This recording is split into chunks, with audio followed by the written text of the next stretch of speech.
such dispute is the tension between Maharashtra and Karnataka over Belagavi.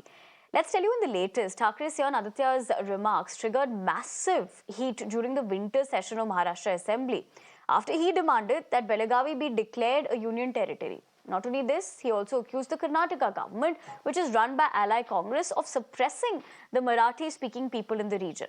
Now, Aditya's remarks came amid the State Assembly session, which is underway. But let's also tell you, as far as the Ekikaran Samiti, a group which calls for merger of Belagavi with Maharashtra, as far as that is concerned, witnessed protests as well in the region by them. But on the other hand, Aditya also demanded urgent intervention by Chief Minister Devendra Fadnavis and by the centre as far as this matter is concerned. हमने सुबह भी मांग की है, आज भी मांग की है। मैंने खत लिखा है स्वयं मुख्यमंत्री महोदय को कि आज हाउस में वो अगर एक ठहराव लाते कि केंद्र शासित किया जाए, प्रस्ताव लाते केंद्र शासित करने के लिए बेलगांव को, तो हम सारे लोग उनके साथ खड़े रहते। और यही प्रस्ताव शायद संसद में भी आना चाहिए, क्योंकि संसद भवन में सेशन तो जारी है। यही हमारी मांग रहेगी कि वहाँ के जो अत्याचार हो रहे हैं वो रोका जाए, अट्रॉसिटीज रोके जाए, और मराठी जनता को जो हैरान किया जा रहा है वो तुरंत रोका जाए। मराठी जनता तो भी हिंदू ही है ना, तो बटेंगे तो कटेंगे बोलने वाले वहाँ जाके मराठी जनता को आश्रय देंगे क्या? इसीलिए तो स्वर्गीय बाला साहब ठाकरे जी हिंदू हृदय सम्राट के नाते कह रहे थे कि कांग्रेस के साथ जब जाएंगे तब दुकान बंद करना होता है। अब इनको अनुभव आना शुरू हो गया। कांग्रेस ने इनके साथ जो व्यवहार किया और अपने दोस्त को जो नहीं पहचान सके वो अभी आगे नहीं जा सकेंगे।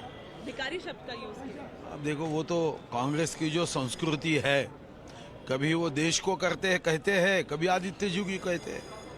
तो मैं समझता हूँ कि कांग्रेस की वो संस्कृति रही है। कभी स्वतंत्रवीर सावरकर जी को उन्होंने नहीं छोड़ा, तो आदित्य जी उनके सामने कौन है? देश में कोई भी कहीं भी रह सकता है, कहीं भी जा सकता है, कहीं भी ऐसी मीटिंग कर सकता है, सम्मेलन ले सकता है।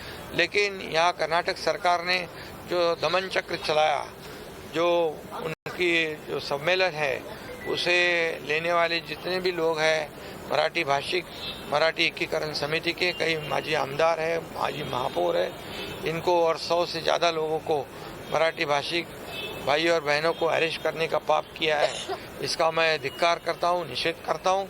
और मराठी भाषिक जनता जो है वहाँ पर, उसके पीछे शुरू से हिंदू हृदय सम्राट बाला साहब ठाकरे जी ने भूमिका ली थी, वही भूमिका हमारी भी है, वही भूमिका हमारी सरकार की भी है।